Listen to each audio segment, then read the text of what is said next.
गई है। नमस्कार दर्शकों, मैं हूँ प्राची और आप देख रहे हैं एमएनएस न्यूज। मैं आपके लिए लेकर आई हूँ देश दुनिया और आपके आसपास की हर बड़ी खबर बिल्कुल सटीक और भरोसेमंद अंदाज में।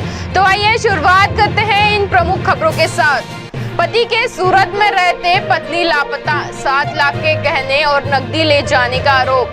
बिहार के बक्सर जिले से एक हैरान करने वाला मामला सामने आया है। कृष्ण ब्रह्मा थाना क्षेत्र में एक विवाहित के लापता होने का मामला दर्ज किया गया है। पति का आरोप है कि उसकी पत्नी घर से 50,000 रुपए नकद और करीब 7 लाख रुपए के सोना चांदी के आभूषण लेकर चली गई। पीड़ित पति गुजरात के सूरत में नौकरी करता है और घटना की जानकारी मिलने पर घर लौटकर थाने में एफआईआर दर्ज कराई। पुलिस ने मामला दर्ज कर जांच शुरू कर दी है। अधिकारियों का कहना है कि सभी पहलुओं की जांच की जा रही है और जांच पूरी होने के बाद ही पूरे मामले की सच्चाई सामने आएगी। फिलहाल पुलिस विवाहित की तलाश में जुटी हुई है। अगली खबर, हावड़ा गया एक्सप्रेस में तहखाने से बियर बरामद, आरपीएफ ने शराब तस्करी की कोशिश नाकाम। झारखंड के साहिबगंज जिले के बहरडवा रेलवे स्टेशन पर आरपीएफ ने शराब तस्करी के एक अनोखे तरीके का खुलासा किया है। हावड़ा गया एक्सप्रेस के S3 कोच के शौचालय की छत में बनाए गए गुप्त तहखाने से 500 ml की 40 बियर कैन बरामद की गई है। गुप्त सूचना के आधार पर आरपीएफ ने ट्रेन की तलाशी ले ली और प्लाईवुड पैनल के पीछे छिपाए रखी बियर जब्त कर ली। बरामद बियर की अनुमानित कीमत 6,000 रुपए बताई जा रही है। मामले की सूचना उत्पाद विभाग को दे दी गई है और आगे की जांच जारी है। बिहार में शराबबंदी के चलते ट्रेनों के जरिए तस्करी में ऐसे मामले पर सुरक्षा एजेंसियां लगातार नजर बनाए हुए हैं।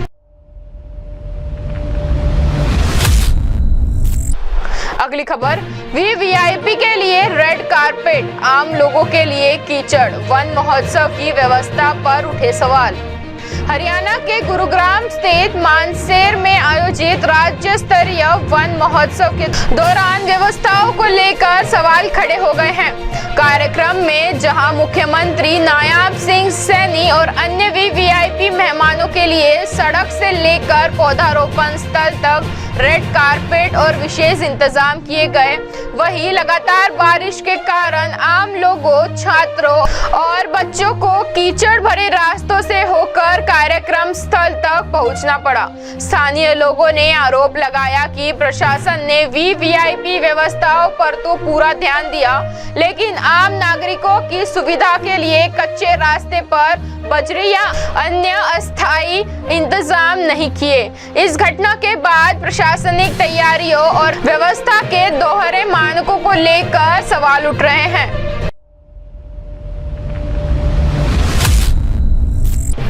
अगली खबर, नरसिंहपुर में मासूम से दुष्कर्म के बाद हत्या, आरोपी गिरफ्तार, इंसाफ की मांग पर फूटा लोगों का गुस्सा।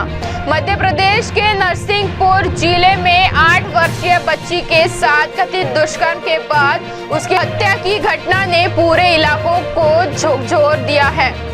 पुलिस ने इस मामले में 22 वर्षीय आरोपी को गिरफ्तार कर लिया है।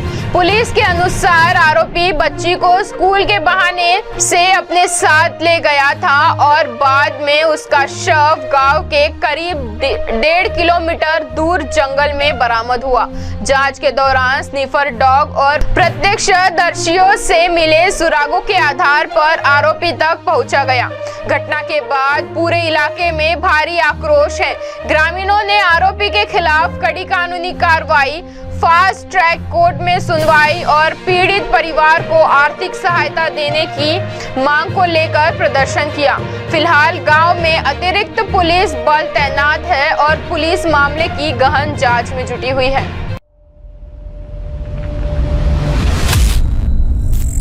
यूएई में बिहार के युवक की मौत, दूतावास के फोन से परिवार पर टूटा दुखों का पहाड़।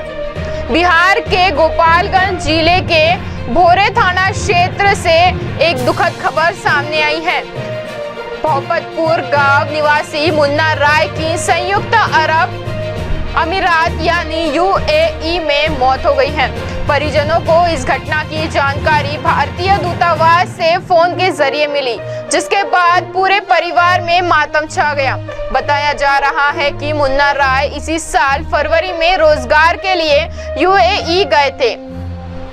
फिलहाल उनकी मौत के कारणों की आधिकारिक जानकारी सामने नहीं आई है। भारतीय दूतावास ने आवश्यक कानूनी प्रक्रिया पूरी होने के बाद शव भारत भेजने जाने की बात कही है। परिवार अब अपने बेटे के पार्थिव शरीर के गांव पहुंचने का इंतजार कर रहा है, जबकि पूरे गांव में शोक का माहौल है। अगली खबर, सेना में भर्ती का सपना अधूरा, दौड़ के दौरान युवक की मौत से गोपालगंज में शोक। बिहार के गोपालगंज से एक बेहद दुखद खबर सामने आई है। सेना भर्ती की तैयारी कर रहे एक युवक की दौड़ के दौरान अचानक तबीयत बिगड़ने से मौत हो गई। नगर थाना क्षेत्र की तिलंगही मैदान में अभ्यास के दौरान युवक तीसरा राउंड पूरा करने के बाद अचानक बेहोश होकर गिर पड़ा। साथ ही युवक ने उसे तुरंत सदर अस्पताल पहुंचाया, लेकिन डॉक्टरों ने उसे मृत घोषित कर दिया। प्रारंभिक तौर पर हार्ट अटैक की आशंका जताई जा रही है। हालांकि मौत की वास्तविक वजह पोस्टमार्टम रिपोर्ट आने के बाद ही स्पष्ट होगी।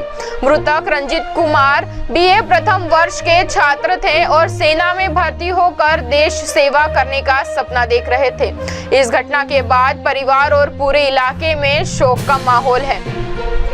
तो ये थी अब तक की बड़ी खबरें। ऐसे ही खबरों के लिए बने रहिए MNS न्यूज के साथ। आप देख रहे हैं MNS न्यूज, सच जरूर।